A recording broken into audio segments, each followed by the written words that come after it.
Om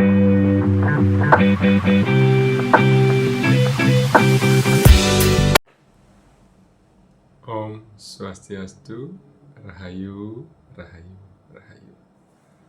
Pemirsa channel Juru Gede Panji, berjumpa lagi dengan saya melalui channel YouTube saya Juru Gede Panji.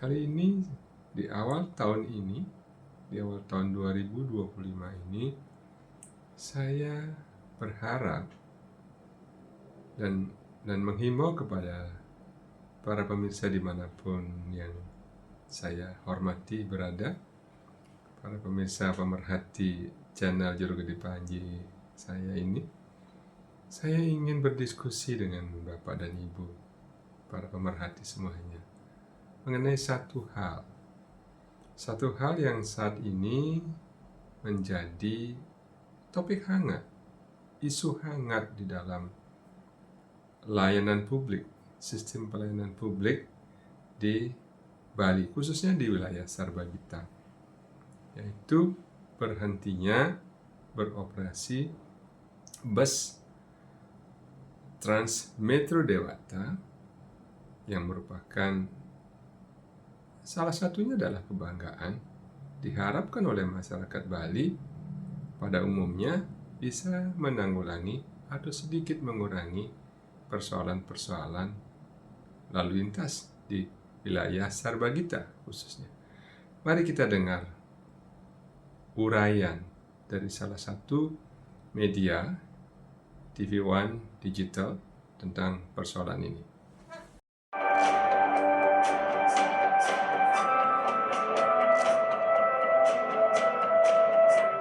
Per 1 Januari 2025, operasional Trans Metro Dewata resmi dihentikan, memberikan pukulan berat bagi masyarakat Bali. Bus ini sebelumnya menjadi andalan transportasi publik di 4 kabupaten atau kota, yakni Denpasar, Bandung, Gianyar, dan Tabanan dengan layanan 6 koridor. Hilangnya layanan bus murah dipastikan memperparah kemacetan di kawasan padat seperti Kuta dan akses menuju Bandara Ngurah Rai yang sudah menjadi masalah serius bahkan di hari biasa. Menurut operator bus, Iketut Edi Dharma Putra, penghentian layanan disebabkan oleh peralihan pengelolaan kepada pemerintah daerah yang ternyata belum siap menerima estafet tanggung jawab, terutama dalam hal pendanaan.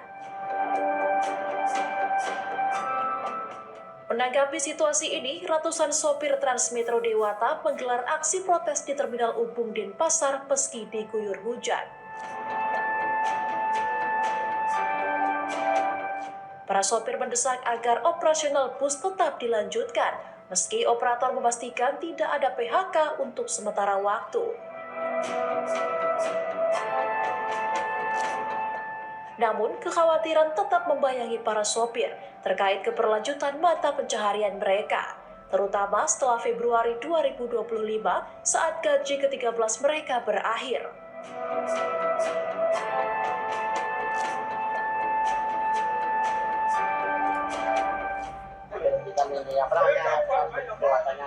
Jadinya teman-teman semua berharap untuk dilanjutkan lagi kembali. Kenapa kok kecewa nih Pak? Kecewanya ya jelas kecewa karena di sini kan jadi memang nota kesepahaman antara Kementerian Perhubungan dalam yang darat dengan pemerintah Provinsi Bali dan pemerintah Kota Denpasar itu telah berakhir lama ya. Dan kedua, ini merupakan proyek stimulus. Jadi, proyek stimulus ini, harapan daripada proyek stimulus ini agar dana yang sudah digelontorkan oleh pemerintah pusat itu biar bisa dibagikan kepada kota-kota Bali, sehingga yang sudah ada ini bisa di-over sama pemerintah. Itu harapannya. Apakah ini berarti pemerintah daerah tidak sanggup Pak untuk meng-take over ini Pak? memang secara bertahap. Jadi Pak PJ Gubernur bahwa pemerintah daerah dia mengadakan koridor khusus tahun ini koridor ya pada bulan Juli. Selanjutnya koridor yang lain diharapkan masih biaya dan secara bertahap akan diambil alih. Pak, artinya pemerintah daerah saat ini hanya sanggup untuk satu koridor aja gitu Pak ya? Baru menyanggupi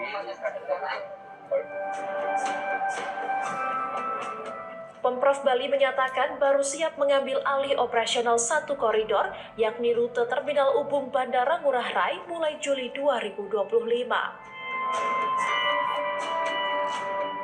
5 koridor lainnya masih belum jelas, dengan alasan masih dalam proses melobi Kemenhub untuk pendanaan tambahan. Dari uraian itu, dari uraian video tadi, itu salah satu video yang dipublish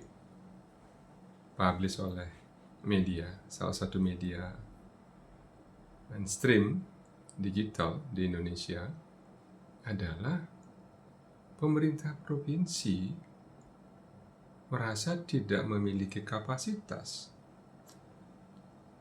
merasa tidak memiliki kemampuan untuk mengoperasikan sarana transportasi publik tersebut. Di satu sisi, kondisi macetnya wilayah Sarbagita, terutama di wilayah Kota Denpasar dan beberapa wilayah di Kabupaten Badung, di Tabanan, di Gianyar, itu tentu berkaitan dengan masalah manajemen transportasi di wilayah ini. Lihat memang dari sejak tahun 2020 bahwa kondisi kemacetan ini terkait dengan masalah tata ruang. Saudara-saudara yang saya hormati, tata ruang adalah representasi bagaimana suatu wilayah dikelola. Bila menghasilkan output seperti kemacetan, kemudian konsentrasi sebuah kegiatan yang over di suatu wilayah tetapi tidak merata di tempat lain, ini benar-benar ini sesungguhnya terkait dengan kelola tata ruangnya. Lalu siapa yang salah? Masyarakat? Tentu masyarakat tidak bisa disalahkan. Masyarakat adalah warga pengguna, baik itu masyarakat aslinya, masyarakat yang datang sebagai turis, karena Bali dikenal sebagai daerah tujuan pariwisata, maka dampak ini sudah terlihat sejak tahun 2020 lalu. Ya, seperti inilah gambarannya. Bagaimana sebuah daerah dikelola tanpa koordinatif, tanpa kolaborasi antara tata ruang, kebijakan-kebijakan tata ruang, kebijakan-kebijakan tentang transportasi, kebijakan-kebijakan tentang pembangunan infrastruktur tidak terwadahi dengan sungguh-sungguh, dengan bijaksana. Perintah Perhubungan, Departemen Perhubungan atau Kementerian Perhubungan RI nomor 10 tahun 2012 itu diinisiasi oleh pemerintah pusat bahwa ada 6 provinsi di wilayah Indonesia ini yang perlu suatu sentuhan tentang transportasinya yang akan dimitigasi mungkin oleh pusat. Mungkin ya akan terjadi kemacetan. Ya, tentunya salah satunya adalah Trans Metro Dewata, sistem transportasi kesayangan warga Sarbagita. Satu ada di Bogor dengan nama Trans Pakuan Bogor. 2 Trans Metro Dewata Pulau Bali ini. Kemudian nomor 3 Teman Bus Surabaya, Teman Bus Yogyakarta, dan Trans Kutaraja Aceh, serta terakhir bus listrik Medan. Ada 6. ada 6 wilayah di Indonesia ini yang mendapat prioritas tentang masalah manajemen transportasi publik, pelayanan publik dalam hal bertransportasinya. Dan kontraknya, saya mendengar kontrak masa waktunya itu diberikan sebagai stimulus hingga 31 Desember 2024, beberapa hari yang lalu. Apa yang dimaksudkan dan apa yang ingin dituju oleh pemerintah pusat sehingga memberikan stimulus? Lumayan tentu biayanya ini. Salah satunya adalah Bali. Pada awalnya ketika dimulai beroperasi pada bulan September 2020, di mana pengelolanya tentu melalui proses pelelangan ya, PT Satria Transjaya. Entitas tersebut mengelola sebanyak 105 unit bus. Kemudian berkembang hingga saat ini menjadi 128 unit bus. Dengan pertama membuka 4 koridor, lalu kemudian tahun 2021 yang lalu, 2022 ditambah 2 koridor lagi sehingga lengkap menjadi 6 koridor. Bagi bapak-bapak, ibu-ibu, rekan-rekan yang sudah pernah menggunakan tentu tahu persis tata cara memakai bus tersebut dengan tarifnya yang cukup murah, Rp4.000 untuk penumpang umum, Rp2.200 untuk penumpang khusus. Penumpang khusus yang dimaksud adalah pelajar, mahasiswa, dan lansia, serta yang difabilitas. Lalu kemudian sampai berhenti di suatu titik di mana masyarakat mulai memandang ini adalah manfaat, ada manfaatnya. Di saat pemerintah Sarbagita khususnya yang saya pantau, yang saya lihat, itu tidak mampu sama sekali memecahkan persoalan-persoalan kemacetannya. Hingga detik ini tidak pernah ada lontaran kata-kata baik dari eksekutif maupun legislatif tentang metode, tata cara, solusi untuk menangani kemacetan. Belum ada. Mudah-mudahan saja besok, siapa tahu beberapa hari kemudian akan ada solusi jenius untuk menangani masalah kemacetan. Bapak Ibu, para pemirsa channel YouTube Juru Gede Panji, dengan kerendahan hati saya ingin menyampaikan bahwa stimulan yang diberikan oleh pemerintah pusat di dalam memberikan alat transportasi, moda transportasi yang berupa bus yang menurut saya cukup mewah, ber-AC, kapasitas tidak terlalu padat, ada yang kapasitasnya 40 penumpang, ada yang kapasitasnya 60 penumpang. Cukup signifikan untuk mampu sebetulnya, sekali lagi, sebetulnya sangat diharap mampu untuk menanggulangi kondisi stuck atau traffic jam yang ada di Denpasar dan sekitarnya ini, wilayah Sarbagita ini. Namun, mari kita lihat jumlah penumpang dari tahun ke tahun. Kapasitas angkut yang saat mulai dicanangkan, diluncurkan Trans Metro Dewata ini di tahun 2020 berhasil mengangkut 183.677 penumpang. Kemudian tahun 2021 terjadi lonjakan yang 2 kali lebih dari kapasitas tahun 2020, karena memang 2020 baru diluncurkan September. 2021 naik menjadi 1.885.91 penumpang. Kemudian tahun 2022 terjadi lonjakan yang luar biasa menjadi 2.390.749 penumpang. Tahun 2023 ada sedikit penurunan, 2.074.339 orang. Kemudian tahun 2024 hingga bulan November kemarin itu terhitung 1.701.148 penumpang. Total penumpang yang pernah diangkut, yang pernah diwadahi oleh transportasi yang bernama Trans Metro Dewata ini adalah berjumlah 8.235.000 orang. Dari total kapasitas itu baru terisi 33,19%.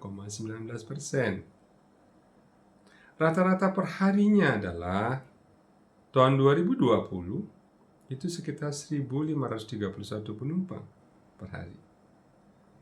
2021 5.193 penumpang. 2022 6.586 penumpang.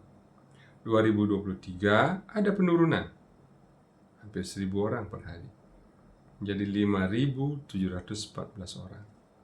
Di tahun 2024 ada sedikit penurunan 5.109 orang. Pertanyaannya adalah, kenapa trennya menurun sejak tahun, kalau dari angka yang diangkut yaitu menurunnya sejak tahun 2023. Tahun 2023 adalah masa seharusnya, karena tahun itu adalah tahun awal mulai recover-nya dampak COVID-19. Tetapi justru pengguna sarana transportasi publik ini justru malah menurun. Ada apa gerangan? Kenapa demikian? Kita satu persatu ya. Dari kacamata analisa saya adalah 2023 menurut informasi yang saya dapatkan adalah tahun di mana begitu banyaknya peluang-peluang transportasi online. Ada tajol atau taksi online yang dibebaskan. Bali adalah satu-satunya wilayah di mana operator memberikan kemudahan, entah itu kendaraan berplat luar Bali, boleh beroperasi di Bali. Demikian juga pengemudinya, walau tidak ber-KTP Bali, diperbolehkan. Demikian pula dengan ojek online. Jadi apa yang terjadi? Membanjirlah saudara-saudara kita dari luar wilayah Bali ini. Datang semua, banyak sekali, menjadi pengemudi atau driver, baik itu ojek online maupun taksi online.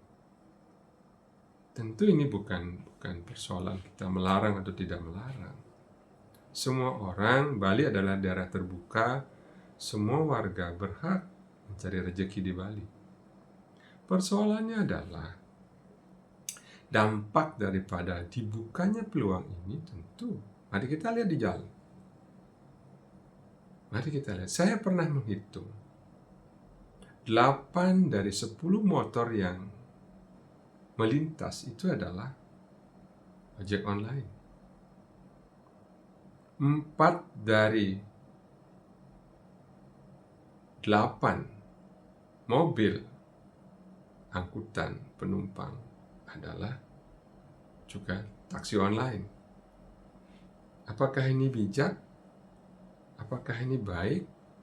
Atau tidak? Terserah. Terserah warga Bali yang menilainya. Dan kita lihat dampaknya di tahun 2023-2024 menurun drastis penggunaan daripada Transmetro Dewata ini.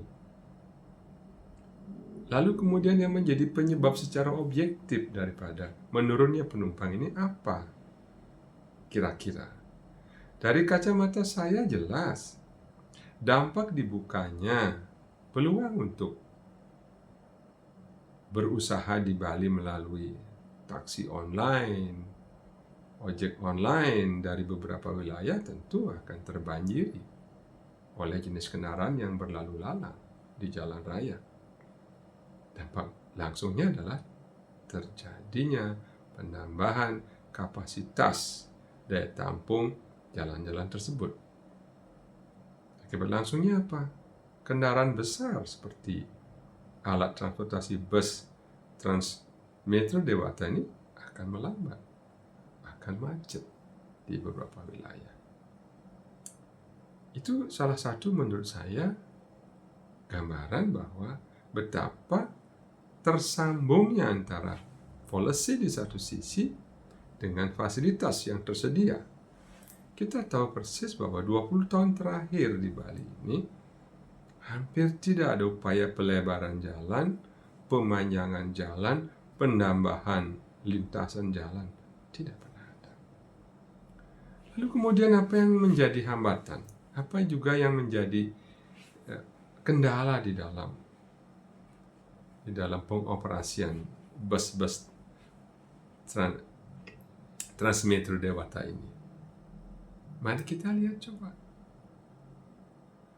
gambaran bagaimana bentuk haltenya. Mari kita bandingkan dengan halte-halte yang ada di negara tetangga kita, Singapura misalnya. Sekali lagi saya membandingkan tentu dengan wilayah yang ukurannya hampir sama dengan Sarbagita, yaitu Singapura.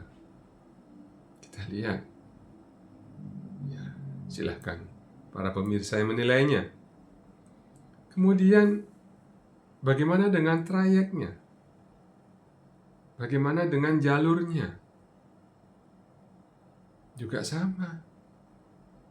Bagaimana bentuk-bentuk lintasan saat ada halte misalnya? Kalau di Singapura, jalurnya disediakan sedemikian rupa. Ada ceruk ke pinggir untuk memarkir kendaraan bus-bus tersebut untuk menaikkan penumpang di tiap halte. Sedangkan kita di sini sama sekali tidak ada. Tata cara manajemennya juga masih seperti angkutan-angkutan di zaman saya masih SMA, kuliah dulu tahun 70-an, tahun 80-an. Antar terminal. Padahal kita tahu persis bahwa Transmetro Dewata atau sistem transportasi publik terkait ini adalah transportasi publik yang bersifat komuter. Komuter artinya mengalir menuju daerah-daerah simpul-simpul keramaian, simpul-simpul sentra public facility. Itu yang sebetulnya diharapkan. Sehingga bila sistem transportasi kita ini memang betul-betul ditata dengan baik, dengan holistik, maka diharapkan penggunaan kendaraan pribadi, baik itu roda 4 ke atas maupun roda 2, akan berkurang. Apa dampaknya? Tentu kita lihat dampak fisiknya adalah, dampak positifnya adalah satu, berkurangnya pemakaian badan jalan untuk menampung kendaraan-kendaraan pribadi.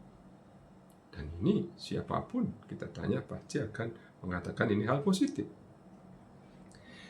Mengurangi berjubelnya daerah-daerah tujuan seperti sekolah, pasar, pusat-pusat kegiatan sosial, pusat-pusat kegiatan ekonomi dari area parkir kendaraan-kendaraan roda 4 ke atas maupun roda 2-nya. Tentunya ini juga berdampak kepada pemakaian energi daripada alat transportasi publik tersebut. Dampak lainnya adalah kita bisa lihat bahwa udara akan menjadi lebih bersih karena tidak adanya polusi dan emisi dari gas buang kendaraan-kendaraan pribadi maupun kendaraan-kendaraan lain yang di luar sistem transportasi tersebut. Pertanyaan berikutnya adalah, apakah pemerintah Provinsi Bali pernah melakukan evaluasi sebelum menghentikan kegiatan transportasi bus Transmetro Dewata ini? Dan dilihat dari jawaban para petinggi di daerah ini, rasanya belum. Saya berani mengatakan belum. Selama beroperasi sejak tahun 2020, 4 tahun, itu rasanya belum pernah saya mendengar ada giat sebuah evaluasi, menunjuk suatu task force atau gugus tugas untuk mengevaluasi apakah ini apanya yang kurang, apanya yang belum sempurna, apanya yang harus diapakan, seperti apa mengelolanya, trayeknya, haltenya, deponya. Kalau sarana busnya saya akui bagus, saya pernah numpang sekali. Bagus, ber-AC, kursinya juga jaraknya tidak terlalu dekat, dan itu nyaman bagi lansia seperti saya. Masalahnya adalah di daya dukungnya. Masalahnya adalah di sarana-sarana pendukungnya, jalurnya, trayeknya. Jadi, masih dikerjakan, masih dikelola seperti trayek model BEMO di zaman tahun 70 dan 80-an. Belum merupakan komuter. Banyak keluhan saya dapatkan dari warga pemakai Transmetro Dewata ini.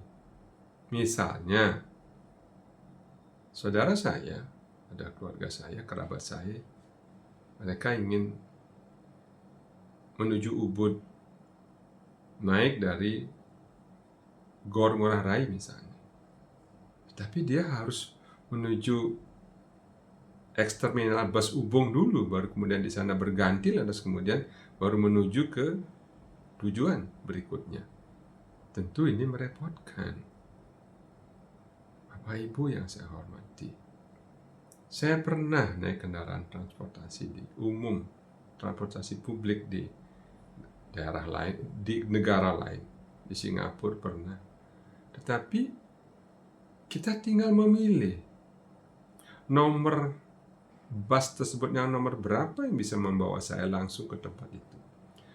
Paling tidak, kalaupun harus menemui melalui trayek yang lain, jelas di situ tidak harus menunggu dengan kedatangan antara 30 menit sampai 60 menit. Perlu Bapak Ibu ketahui bahwa di Singapura setiap halte itu diatur dengan digital, terlink dengan sistem online. Sementara di sini, ya seperti kita lihat, masih seperti tidak ada jaringan yang mengatur secara online, mengatur secara. Ya, saya tidak menyalahkan siapa-siapa, ini tentu terkait sekali lagi dengan tata ruang dan infrastruktur yang ada di Denpasar ini atau di wilayah ini. Kita bisa bayangkan kendaraan umum, baik itu kendaraan barang, baik itu kendaraan pribadi, lalu bercampur aduk menjadi satu di satu ruas jalan dengan roda 2, kendaraan pribadi roda 2, kendaraan angkut online roda 2, demikian juga kendaraan angkut online roda 4 ke atas, menjadi satu, bercampur, sehingga hampir menjadi menu tontonan tiap hari jalan bypass antara Sanur dengan jalan bypass Topati. Setiap hari, setiap saat buntu dan macet. Bila Bapak Ibu sore-sore juga melintas di wilayah antara Simpang Dewa Ruci dengan Sanur, juga demikian. Antara Simpang Dewa Ruci dengan Nusa Dua juga demikian. Itu jalan bypass. Jalan bypass kelas 2, masing-masing 2 jalur. Namun karena bercampurnya fungsi-fungsi dan alat transportasi pada jalan tersebut, tidak ada aturan yang jelas jam berapa boleh kendaraan angkut barang melewati jalan tersebut. Jam berapa boleh penumpang-penumpang bus-bus penumpang pariwisata. Pengaturan ini diperlukan Bapak Ibu. Bapak Ibu yang sedang bertugas menjalankan atas jabatan yang Anda peroleh, baik itu di legislatif maupun di eksekutif. Marilah berkolaborasi dengan segenap warga, baik itu secara resmi maupun secara tidak resmi. Melalui media ini tumpahkan segala. Tuangkan ide-ide Anda, ide-ide jenius Anda. Jangan menyerah begitu saja dengan mengatakan tidak punya kapasitas, tidak punya kemampuan. Kalau mengacu kepada biaya operasional yang katanya biayanya hingga 80 miliar per tahun, bagi Provinsi Bali ini bukan nilai yang besar. Ini tentu bukan nilai besar. Ya. Devisa Bali itu antara 8 sampai miliar dolar per tahun. Belum PAD kabupaten terkaya di Indonesia, yaitu Kabupaten Badung. Itu triliunan. Di atas 8 triliun per tahun. Masa tidak bisa menalangin atau membiayai operasional bus yang hanya 80 miliar per tahun? Tentu bisa. Mari fokus Bapak Ibu yang kebetulan sedang menjadi pejabat baik eksekutif maupun legislatif. Buatlah. Kalau boleh saya sarankan, saya bukan siapa-siapa dan saya bukan apa-apa. Buatlah skala prioritas untuk pelayanan kepada masyarakat sebaik-baiknya. BKK tersebut yang tadinya mungkin untuk membangun ini dan membangun sarana hidup di pedesaan, kita fokus sekarang. Mumpung pariwisata masih memberikan peluang dan potensi-potensi yang cukup bagus bagi pembangunan Bali ke depan. Cobalah. Saya yakin dengan leadership yang Anda miliki dari hasil pemilu, pilkada, pilgub, pilwali, pileg, pemilu legislatif, saya kira semua akan bisa tertanggulangi dengan semangat kolaborasi. Ada 4 juta lebih warga Bali yang menggantungkan harapannya pada diri Anda, pada kemampuan leadership Anda, pada kemampuan manajerial Anda, kemampuan kecerdasan kognitif Anda, kecerdasan sosial Anda. Sadarlah, jangan kecewakan rakyat yang memilihnya. Sejak beberapa hari ini, sampai dihentikannya operasional Transmetro Dewata ini, belum ada kecuali PJ Gubernur. Belum ada Bapak dan Ibu anggota legislatif yang berkomentar tentang hal ini. Entah memberi solusi atau memberikan gambaran atau ya sedikit menghibur lah. Apa yang mesti dilakukan? Apa yang akan dikerjakan? Bagaimana menanggulangi salah satu sistem andalan yang bisa mengurangi dampak kemacetan ini. Saya belum lihat. Semoga beberapa hari ke depan ini, mungkin karena masih suasana euforia tahun baru 2025 ini, atau barangkali ada yang belum pulang dari berlibur di luar kota sehingga belum sempat berkomentar. Mari kita tanggulangi. Ingat bahwa Bali ini adalah wilayah global metropolis yang luar biasa. Bali tidak hanya dikunjungi oleh turis dari Nusantara, juga dikunjungi oleh turis-turis dari mancanegara. 14 juta pengunjung tiap tahun datang ke Bali. Tentu dia ingin mereka tersebut menginginkan adanya alat transportasi, sarana transportasi yang memadai. Sumbangan mereka dari devisa luar biasa tingginya. Ayo coba kita bersama-sama berkolaborasi menyumbangkan pikiran kita. Bagi para pemirsa channel saya, berkomentar. Jangan diam, biar didengar oleh mereka, para pengambil keputusan, para penyusun kebijakan, untuk melanjutkan hal-hal baik ini dan mengatasi hal-hal yang saya rasa tidak terlalu baik seperti kemacetan, berdesakan, kecelakaan yang kian hari kian tinggi karena dampak ketersesakan pemakaian kendaraan pribadi di jalan-jalan yang seharusnya masyarakat bisa mengandalkan alat transportasi andalan ini. Transmetro Dewata, dengan segala hormat pada para pejabat di Bali, mohon dengan segala hormat, jangan hentikan. Hanya mari kita evaluasi. Apanya yang harus kita evaluasi? 1, trayeknya. 2, sistem komuternya. Sekali lagi, kalau memang perlu studi banding, saya sukarela saya akan mengantar Anda ke Singapura. Saya antar bapak-bapak dan ibu ke sana menemui operatornya. Karena kebetulan saya pernah di sana dan saya pernah melakukan kajian riset di sana pada tahun 2016 yang lalu. Tidak apa-apa, saya masih kenal. Saya buka. Silakan cek di channel saya, ada nomor WA saya. Bila Anda bersedia. Tapi saya yakin tentu Bapak Ibu, para pengambil keputusan, para perancang keputusan pasti sudah lebih tahu. Dinas Perhubungan ditempati oleh orang-orang atau orang-orang pilihan. Anggota-anggota DPRD kita juga terdiri dari orang-orang pilihan, orang-orang pandai. Mari kita tanya dia. Saya ingin ke depannya ini jangan lama-lama dihentikan. Memang ada solusi sementara